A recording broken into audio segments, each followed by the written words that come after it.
Jonathan Barrett from Commodity Broking Services joins me from Sydney, and Peter Maguire from CWA Global Markets is with me here in studio. John, I suppose just kicking off with you to start with, fundamentals in the oil market remaining pretty bearish still. Look, it is. The fundamentals still remain quite bearish.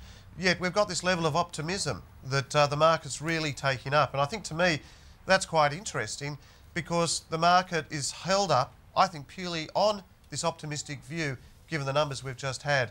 But I do think that if the market happens to break down through that 70-50 level, it's a whole new ball game, but we'll have to wait and see. But fundamentally bearish, but the optimistic is carrying it.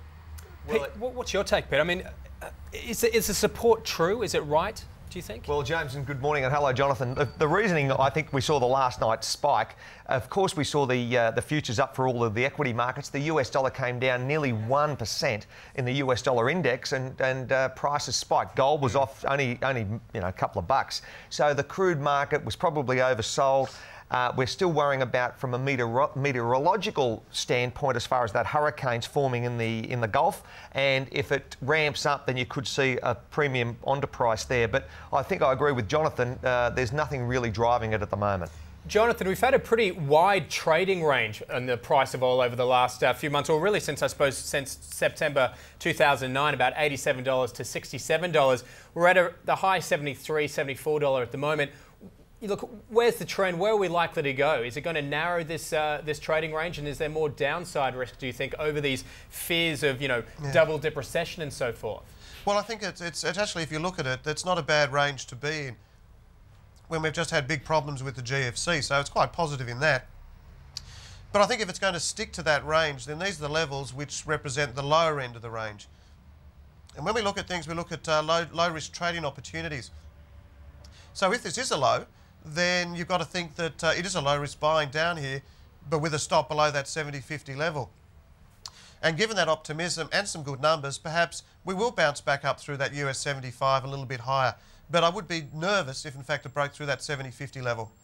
Not so long ago, Peter, we were hearing about speculators. They were, blamed for just about everything that was going on with the high price of oil. Are they still active, do you think, in the oil market? Absolutely. I mean, the guys that move this market are traditionally the speculators on the NYMEX, and they may hit a market and they see that something's oversold and they ramp it up. And it's the biggest casino in the world when you look at what happened with the Dow. We'll have a look what our market did 2 days ago. It was down 1%, then it was up yesterday 2%.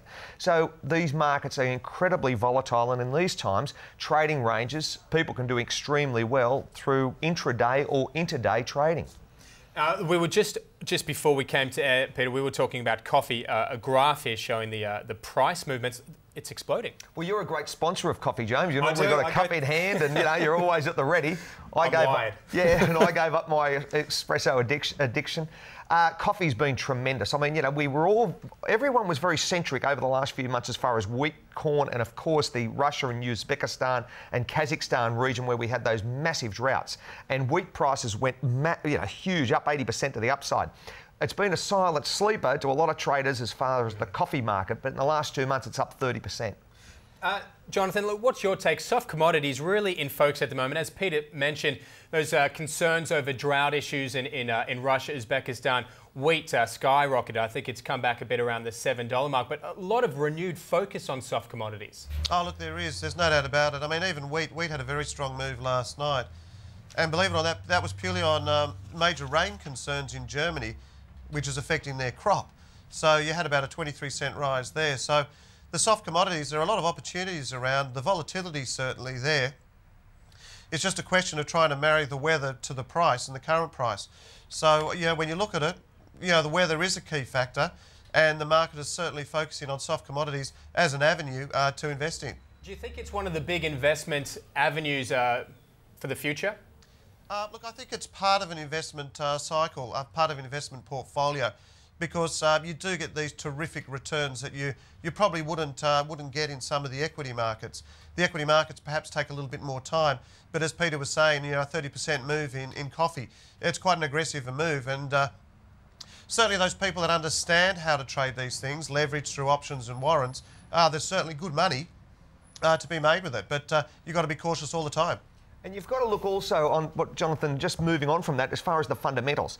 See, inventories are at record lows for coffee market, but the crop coming out of Brazil is going to be outstanding, and the crop coming from Colombia, so you guys will be very happy, your coffee addicts, it's going to be a good one as well. So we think that there's probably a $1.55 to $1.90 range. Wouldn't be surprised to take $2 out. But only 2 years ago, James, we were sitting at $1 a pound. So think about that huge price swing, which isn't uncommon in that toll market. But isn't a key issue, and what investors need to be cautious about, is the cyclical nature of soft commodities, as Jonathan alluded to? Well, you know, it's cyclical. It's all that, and we put that down to the seasonality. Seasonality as far as crude oil, as we'll touch on that, in the September, October and November range, you've gone from that summer driving peak in the US Northern Hemisphere and, of course, Europe, it starts to tail off before you move into winter, where more consumption can come from heating oil and so on, and other distillates. But we worry about the Mother Nature aspect, as Jonathan alluded to. Our Mother Nature in crude oil is going to be hurricanes, and we're right in the centre of that time frame right this second. Jonathan, I suppose just going back to crude, then outside of those natural influences on the price, we've had a bit of commentary regarding the economy over in the US. We had obviously the meeting in Jackson Hole. We had President Obama yesterday come out and, you know, waging the war on the economic debt. What are you taking out of this, these comments, and what do you think it's likely to mean then for the price of oil?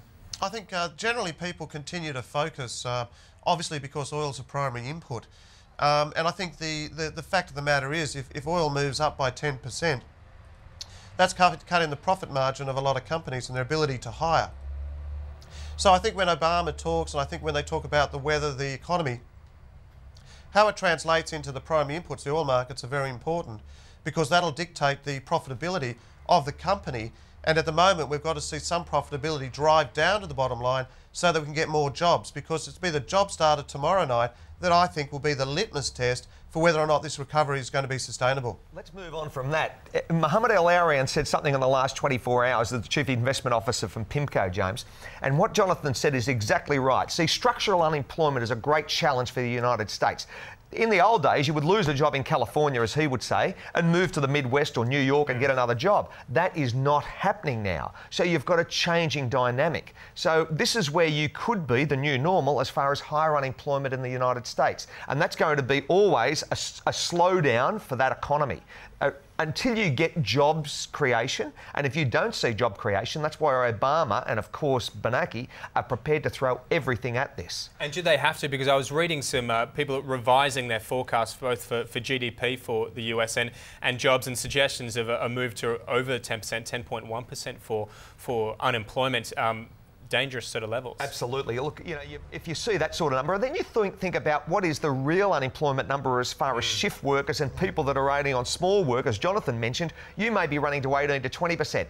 Think about India running at 9% GDP. Think about China running plus 10. They are the growth engines of the world, and the old economies, unfortunately, are going through a massive change, and that's just the way of the world.